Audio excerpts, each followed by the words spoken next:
Bayangkan kamu berdiri di sebuah padang rumput 20.000 tahun yang lalu. Di kejauhan, tanah bergetar, bukan karena gempa, tapi karena sesuatu yang sangat besar sedang berjalan ke arahmu, dan ketika kamu menoleh, kamu melihat siluet yang tingginya melebihi rumah bulu tebal. Gading melengkung sepanjang 3 meter, ini bukan film, ini bukan dongeng. Ini adalah dunia yang benar-benar dihuni oleh nenek moyangmu, karena manusia purba tidak hidup di dunia yang kosong. Mereka hidup berdampingan dengan makhluk-makhluk yang hari ini hanya bisa kita lihat sebagai tulang di dalam museum. Raksasa berbulu, pemangsa dengan taring sepanjang pisau, beruang yang bisa menatap mata manusia sambil berdiri. Jadi hewan apa saja yang hidup saat manusia purba masih ada, dan bagaimana rasanya berbagi dunia dengan mereka? Mari kita telusuri satu persatu. Kita mulai dari yang paling terkenal, Memet berbulu. Kalau kamu membayangkan zaman es, kemungkinan besar makhluk inilah yang muncul di kepalamu. Dan memang, Memmet adalah simbol dari dunia purba yang membeku. Memmet berbulu adalah kerabat gajah, tapi dengan tubuh yang dirancang untuk dingin ekstrim. Lapisan bulu tebal menutupi seluruh tubuhnya. Di bawah kulitnya ada lapisan lemak yang menahan panas. Telinganya jauh lebih kecil daripada gajah modern, karena telinga besar akan kehilangan terlalu banyak panas di udara beku. Dan gadingnya. Gading Memet bisa tumbuh melengkung dan sangat panjang, digunakan untuk menyingkirkan salju dan mungkin untuk bertarung. Sekarang, bayangkan kamu adalah manusia purba yang lapar dan hanya punya tombak berujung batu.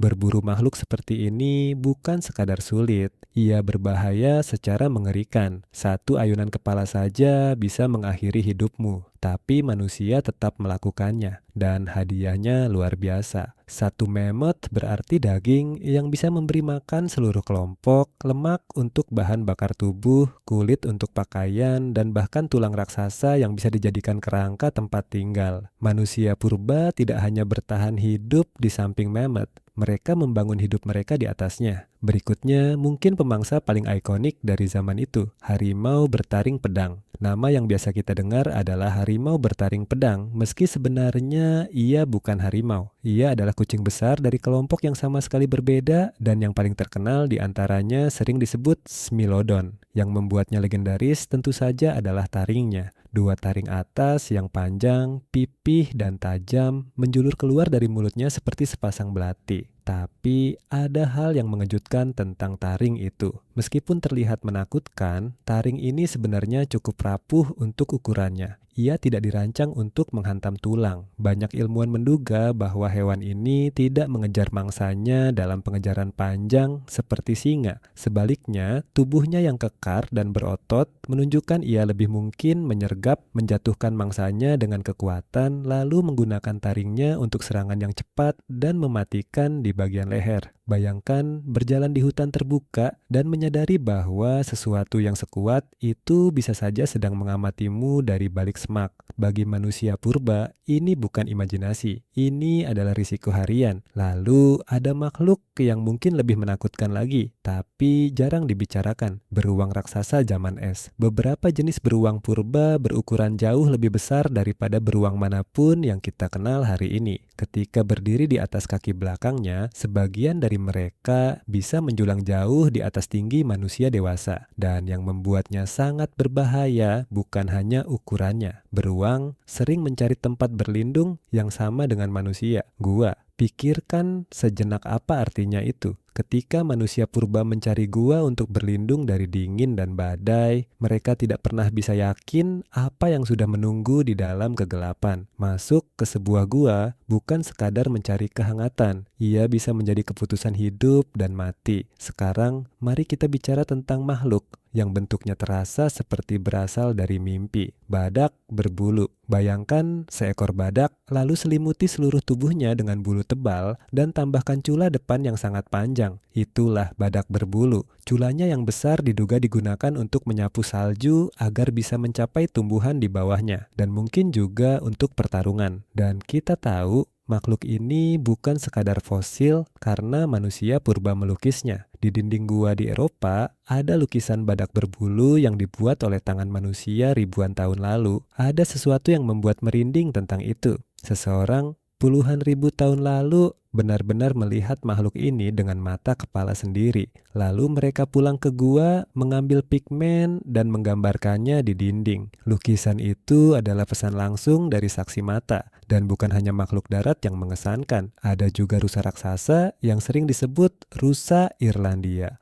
Yang membuatnya luar biasa adalah tanduknya. Tanduk rusa ini bisa membentang sangat lebar, jauh melebihi rentangan tangan manusia dewasa. Bayangkan melihat seekor rusa berjalan di antara pepohonan, membawa mahkota tulang selebar itu di kepalanya. Ada juga malas tanah raksasa di Amerika, kerabat dari hewan malas yang hari ini bergelantungan pelan di pepohonan. Tapi versi purbanya berjalan di tanah dan berukuran sangat besar. Beberapa di antaranya bisa berdiri dan menjangkau dahan tinggi. Dan di Australia, ada hewan berkantung raksasa, kerabat purba dari wombat dan kanguru, dengan ukuran yang jauh melampaui apapun yang kita bayangkan tentang hewan berkantung hari ini. Di setiap benua yang dijelajahi manusia, mereka menemukan versi raksasa dari dunia hewan. Dan ada satu lagi yang perlu disebut karena ia berburu dalam kelompok. Serigala purba yang bertubuh lebih kekar daripada serigala modern. Menghadapi satu pemangsa besar sudah cukup menakutkan. Tapi menghadapi kawanan pemburu yang terkoordinasi, yang bisa mengepung dan mengejar adalah ancaman dengan jenis yang berbeda. Karena kawanan tidak bisa kamu takut-takuti dengan mudah. Kawanan bisa merencanakan. Lalu ada pertanyaan yang mungkin muncul di kepalamu.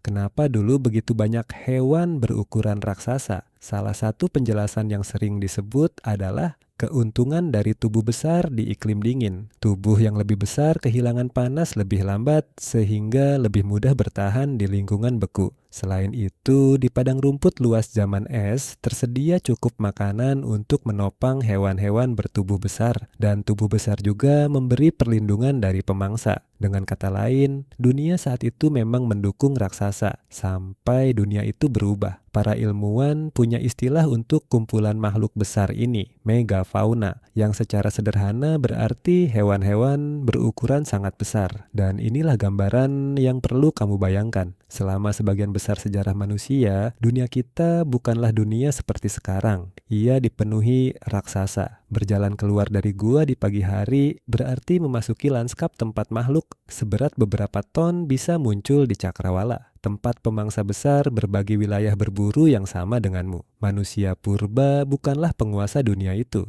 Mereka adalah pemain kecil di antara raksasa. Lambat, lemah, tanpa cakar dan taring, hanya dengan batu, tombak, api, dan otak mereka. Tapi kemudian sesuatu terjadi. Karena kalau kamu berjalan keluar hari ini, kamu tidak akan menemukan satu pun dari mereka. Tidak ada memet di padang rumput, tidak ada harimau bertaring pedang di hutan, tidak ada badak berbulu, tidak ada rusa bertanduk raksasa, tidak ada malas tanah setinggi pohon. Semuanya hilang. Dalam rentang waktu yang relatif singkat menurut ukuran geologi, sebagian besar hewan raksasa ini lenyap dari muka bumi. Jadi apa yang terjadi? Ini adalah salah satu perdebatan besar dalam sains dan jawabannya belum sepenuhnya pasti. Salah satu faktor yang jelas adalah perubahan iklim zaman es berakhir. Dunia menghangat. Padang rumput luas tempat memet merumput menyusut dan berubah. Bagi hewan besar yang membutuhkan wilayah luas dan makanan dalam jumlah besar, perubahan seperti ini bisa menjadi bencana. Tapi ada faktor lain yang sering disebut kita.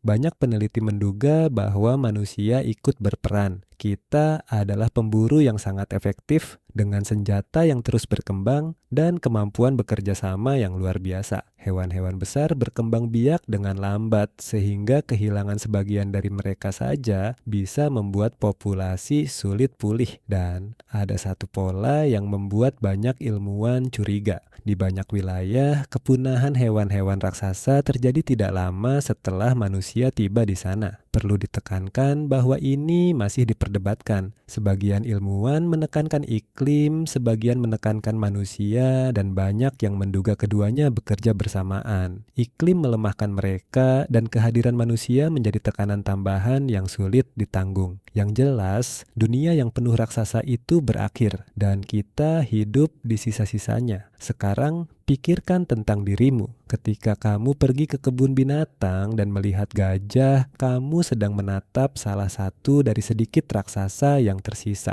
Salah satu penyintas terakhir dari sebuah dunia yang dulu penuh dengan makhluk sebesar itu. Dan ketika kamu melihat lukisan gua yang menggambarkan memot atau badak berbulu, kamu sedang melihat sesuatu yang aneh dan indah. Sebuah foto yang dibuat oleh tangan manusia dari dunia yang tidak akan pernah bisa kita kunjungi. Nenek moyang kita hidup di dunia yang jauh lebih liar, lebih besar, dan lebih menakutkan daripada dunia kita. Mereka berbagi pagi dengan memet, mereka berbagi malam dengan pemangsa bertaring panjang. Mereka melukis makhluk-makhluk itu di dinding gua, mungkin dengan campuran rasa takut dan kagum yang tidak akan pernah kita rasakan. Jadi, hewan apa yang hidup saat manusia purba masih ada? Jawabannya, hampir semua makhluk yang hari ini terdengar seperti mitos. Mereka pernah nyata, mereka pernah berjalan di tanah yang sama dengan nenek moyangmu. Dan hari ini yang tersisa hanyalah tulang di dalam museum, garis-garis pigmen di dinding gua, dan sebuah dunia yang terasa jauh lebih sunyi daripada dulu.